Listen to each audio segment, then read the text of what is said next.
trabalhadores do Brasil. Assim sendo, declaro vaga a presidência da República. Sejam todas, todos e todos muito bem-vindos a mais um episódio do podcast Um Dia de História. E no episódio dessa semana vou falar com vocês um pouquinho sobre o espírito intervencionista dos militares aqui no Brasil. A ideia é abordar de onde vem esse espírito e as suas consequências para o nosso país. Tudo dando certo, esse será o episódio número 1 de 2. Mas, antes de começar, como sempre, eu quero deixar aqui meu agradecimento à querida Tatá, que financia nosso podcast, e lembrar que você pode fazer o mesmo, caso tenha interesse, por meio do nosso Apoia-se, e que o link está lá no nosso Instagram. Mas, sem mais delongas, vamos passar para o episódio dessa semana.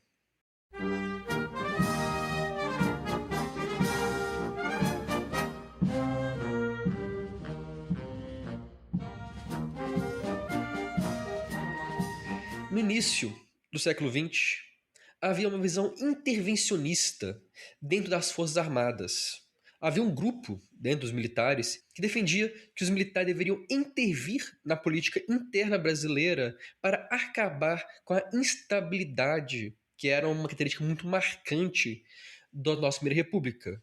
Eles acreditavam que apenas militares no comando do país poderiam realizar as reformas necessárias e estabilizar a nação. Nós não podemos esquecer que a nossa república já nasce com os militares com muita força, já que foram eles que depuseram Dom Pedro II em 15 de novembro, deram início, ou melhor dizendo, criaram a nossa república, e os dois presidentes, os dois primeiros presidentes, melhor dizendo, do Brasil foram militares em governos marcados pelo autoritarismo. O historiador José Murilo de Carvalho chega a defender que os militares atuavam como poder desestabilizador na antiga república, na primeira república. Já não bastará a própria instabilidade em si do todo o sistema, as Forças Armadas ainda pioravam a situação. Mas por que disso? Um dos motivos que podemos destacar é a questão sindical e a questão do fortalecimento político das camadas baixas. Por quê? Essas ações, esses fortalecimentos eram vistos como ameaça comunista, como uma infiltração comunista no país. Portanto, os militares deveriam intervir para impedir essa infiltração e garantir a segurança da nação contra o comunismo. Diga de passagem, não havia nenhuma ameaça comunista na época. E nesse contexto, nós temos que citar um dos grandes símbolos dessa intervenção, desse intervencionismo, dessa ideia que é a ESG, a Escola Superior de Guerra. Já falei dela aqui diversas vezes, recomendo escutar o episódio que eu falo sobre a doutrina de segurança nacional para entender um pouco mais sobre o funcionamento dela. Mas a ESG, ela é criada.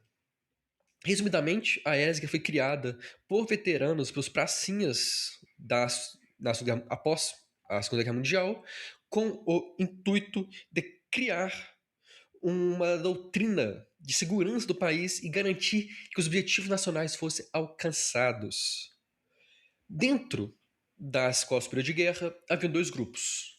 Os nacionalistas, contrários a uma intervenção e apontado por alguns como mais próximos do varguismo, e do outro lado, os sorbonistas, que eram os liberais intervencionistas. Esses sim eram a favor da interferência dos militares na política nacional. E até uma questão curiosa, que eles tomam para si, depois de um certo tempo, o nome de nacionalistas, acreditando serem eles os verdadeiros defensores da nação. E uma outra questão muito importante a se falar é que os militares viam a população civil, em quase toda sua totalidade, como um povo sem instrução e, por consequência, sem capacidade de comandar a nação. Portanto, na ausência de civis responsáveis, capazes, preparados para liderar o país, caberia aos militares essa missão. E quais foram esses eventos intervencionistas. Além, obviamente, só na nossa república nós podemos citar, ainda que tenha sido no Império, como eu falei, a derrubada de Dom Pedro II já mostrava um fortalecimento do exército como uma figura política. Eu falo exército porque foi o exército em si que derrubou Dom Pedro II, não foi o exército e a marinha. A força dos militares como poder repressor, como força repressora, durante o governo de Deodoro da Fonseca e de Floriano Peixoto, inclusive com os militares derrubando Deodoro da Fonseca. Nós podemos citar Hermes da Fonseca sendo eleito com apoio militar presidente da República, os militares apoiando o estado de sítio, os diversos estados de sítio, mas dizendo, ao longo da década de 1920, os militares atuando em conflitos internos. Nós podemos citar o movimento tenentista, que existiu entre 1920 e 1935, que o próprio nome fala, foi liderado por tenentes, mas não apenas. Haviam líderes de outras patentes, mas todas patentes baixas, que desejavam a realização de reformas no Brasil e acreditavam que a forma de conseguir o poder seria por meio do golpismo, seria um golpe de Estado. E um dos seus grandes líderes foi o Cavaleiro da Esperança, Luiz Carlos Prestes, que se destaca na nossa história como um dos grandes líderes socialistas do nosso país e também um líder tenentista.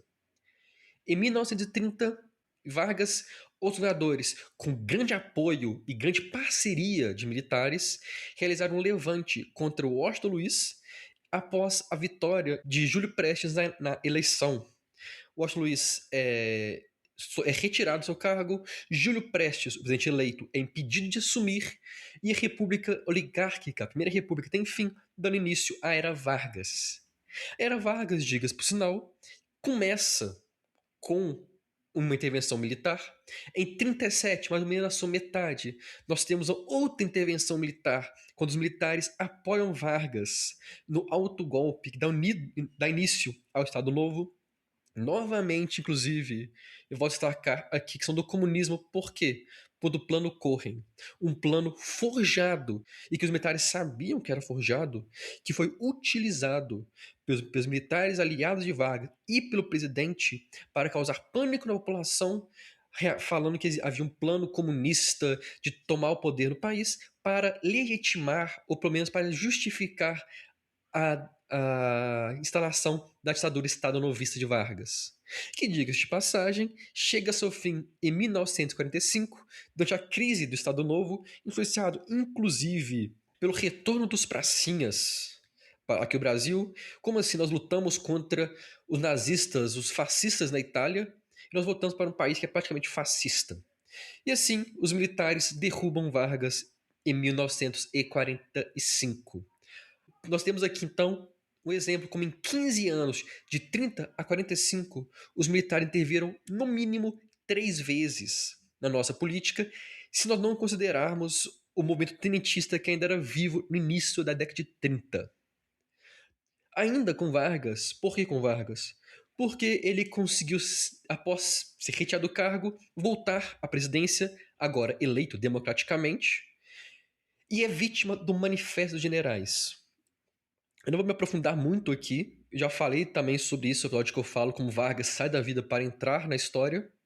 Episódio no qual o Vargas, com uma grave crise de governabilidade, crise de estabilidade, devido a ações da oposição, ações militares e uma idiotice que foi feita quando o seu segurança particular tentou assassinar um de seus oponentes políticos e acabou matando um militar, gerou uma crise tão grande que no qual os militares, junto da oposição política, organizaram a derrubada do presidente que recusava renunciar ao cargo. Esse golpe só não teve sucesso porque o Vargas tirou a própria vida, impedindo um golpe de Estado, e nós, na história, consideramos que o suicídio do Vargas é responsável pela adiação em 10 anos do golpe que daria origem à ditadura militar no Brasil.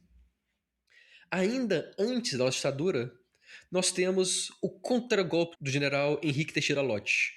E no primeiro episódio do podcast eu falo sobre isso. O JK ele era mal visto pelas elites militares, considerado ser muito de esquerda. e os militares agiram, pegaram em armas para impedir a posse de atacar, mas o golpe foi barrado pelo contragolpe do general legalista. Eu não estou aqui dizendo que todo militar intervencionista é golpista.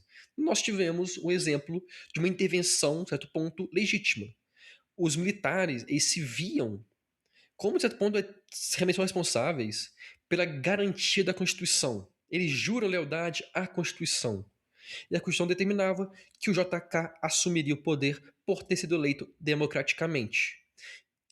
Então, por meio de um contragolpe, Henrique Teixeira Lott, general, intervém para garantir a legitimidade.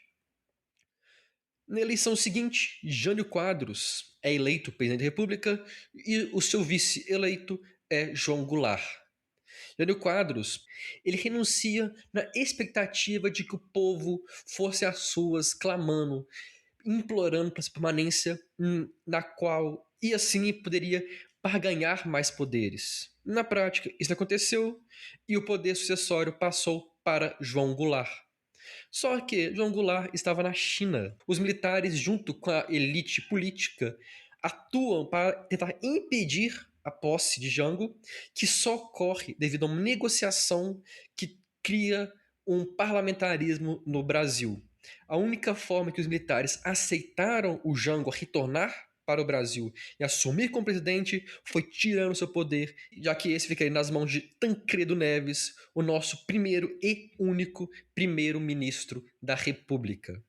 Mas, como vocês sabem, o Jango acaba conseguindo vencer o parlamentarismo, já que ficou determinado que uma votação deveria ocorrer para a população escolher. O resultado é que o Jango continua na presidência, o Brasil volta a ser republicano, dessa forma o Jango recupera os seus poderes. E assim nos leva ao último grande exemplo pré-ditadura militar, o golpe de 64. O golpe militar de 64 ele não foi planejado, ele foi composto de uma série de fatores internos e externos, só que nós não podemos esquecer as ações dos Estados Unidos no golpe militar no Brasil, mas também, por exemplo, no Chile, na Argentina, mas também no Chile, por exemplo, que levaram a uma desestabilização do regime, ao mesmo tempo que o Jango tentou endurecer o seu discurso reformista, que por consequência acaba com o golpe militar de 1964. João Goulart é deposto e os militares assumem o governo, dando origem a uma ditadura militar. Muitos colocam que foi uma ditadura cívico-militar, e de fato foi, ou empresarial militar, porque havia uma coalizão entre civis e militares, mas essa coalizão ela perde muita força quando o poder não é rapidamente devolvido aos civis durante o final da década de 60 e perde mais força ainda à medida que o regime se endurece e mais pessoas são presas, torturadas, assassinadas ou desaparecidas por ações de agentes do Estado. A ditadura, inclusive, ela acaba com os militares controlando a abertura lenta, gradual e segura, como era o lema dessa época, que inclusive deu muitas questões, muitas disputas internas sobre se os militares deveriam ou não realizar essa abertura. E, além da abertura ter sido controlada pelos militares, os militares realizaram a autoanistia. Perdoaram alguns presos políticos, menos aqueles condenados por crimes contra a segurança nacional. Digo de passagem, greve, por exemplo, e dependendo do que se colocasse no jornal, poderia ser enquadrado como um crime contra a segurança nacional, mas ao mesmo tempo anistiaram assassinos, torturadores, sequestradores. A história do Brasil, no final do seu império e em quase toda a sua república, é marcada pelo intervencionismo militar. É marcada pelo fato de que os militares se veem como poder moderador, como uma força responsável pela tutela e pela garantia da estabilidade no Brasil. Eu pergunto a vocês, será que na atual república isso acabou? Ou será que o 142, o artigo da Constituição Federal que fala sobre a garantia da lei da ordem, que permite às Forças Armadas a atuarem como força de segurança pública não é um resquício desse intervencionismo? Será que os militares agiram de boa fé, interviram ou não na Constituinte? Será que quando o militar da ativa vai em plena avenida, numa das maiores cidades do Brasil, e fala um discurso claramente político, de apoio a um candidato específico, será que isso também não é um exemplo de intervencionismo das Forças Armadas no Brasil? E eu finalizo o episódio com esse questionamento, com essa reflexão. Será que nós vivemos realmente uma democracia ou em uma democracia ameaçada a todo momento pelo histórico intervencionista e golpista das Forças Armadas? Eu agradeço a todo mundo que estou o estar aqui. Convido vocês a nos seguirem no nosso Facebook e no nosso Instagram para estar sempre por dentro de quando um novo episódio for publicado. E lembra ainda que lá no nosso Instagram você encontra o Apoia-se para você que tem interesse e condições financiar o nosso podcast, que ajuda a manter o programa vivo. Mas lembro que você também pode nos ajudar e muito compartilhando esse e outros episódios com os amigos, colegas, familiares, parentes, qualquer um que você acha pode gostar, entender um pouco mais sobre o tema da semana ou sobre a história como um todo. No mais, espero ter gostado, espero ter entendido e vejo vocês na próxima semana. Um grande abraço e até lá!